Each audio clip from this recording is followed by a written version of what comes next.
61,000 metric tons of waste are generated in the Philippines every day, clogging sewage systems and causing floods. So let's make a difference, a cleaner and a smarter change.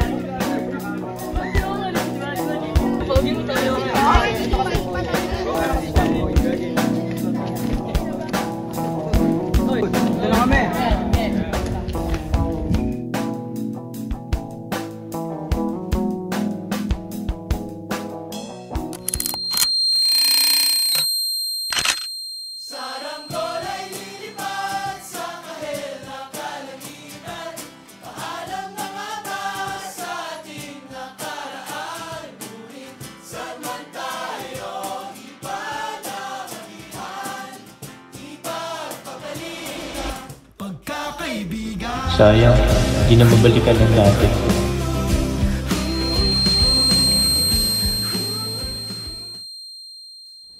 Ganda na sana ng panaginip ko.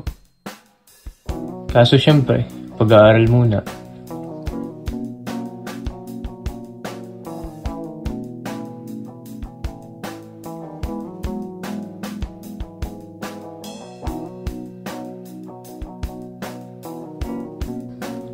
Paalis na ako nung time na yun, papuntang school. Nakasalubong pa kita. Papunta pa lang ako, natalisod ka na sa basura.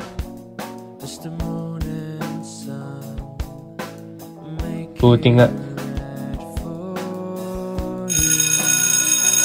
Awasan na nun. Tumatambay lang tayo sa gilid ng kalsada. At tanda ko pa yung pinakita mo sa amin. Gusto mo gumamit ng robot para maiwasan ng pagbaha at mapanatiling maayos ang kapaligiran.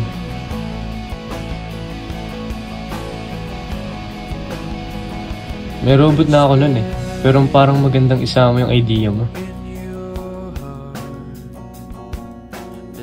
Kaya nag-notes ako, baka magamit ko balang araw.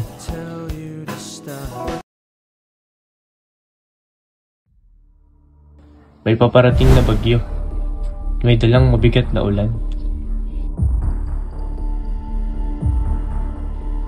Nagsuspended ang klase ng mahigit 1 linggo.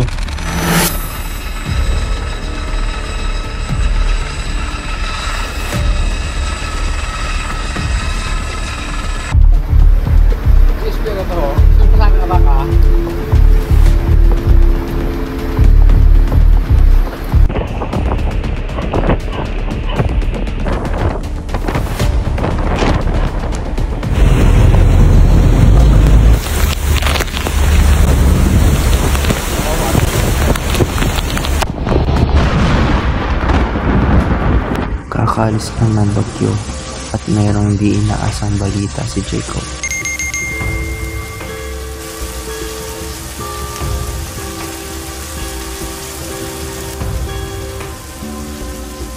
Ito yung araw na nakita ko post ni tita.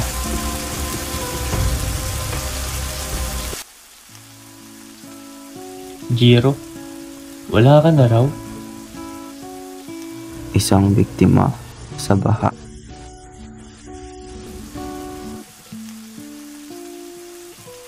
Halika rito,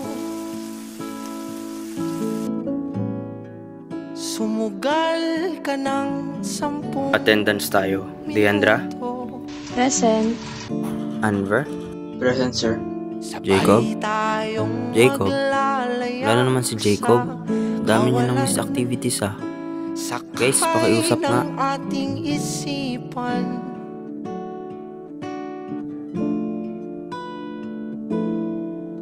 Iwan natin silang lahat. Tayo muna hanggang sa pagdilat pupurahin lahat ng alaala. Alam mo, Jacob, nandito lang kami. Laban, boy.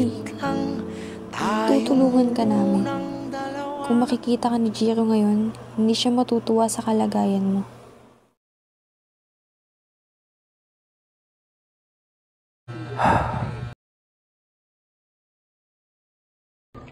Matapos ang lahat, tinuloy pa rin ni Jacob ang project ni Jiro.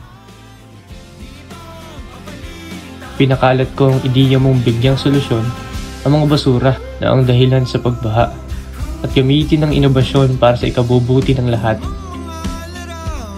Ang kaunahang kagustuhan.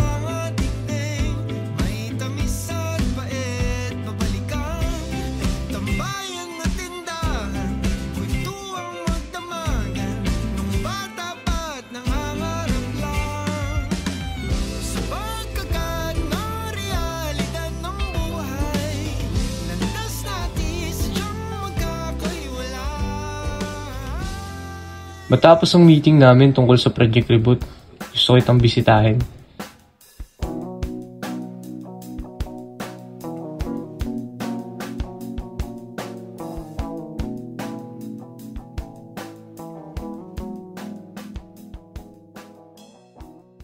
Binanggit ko sa iyo na successful ang Project Reboot. At tuloy pa rin ang layo natin, hindi ba bro?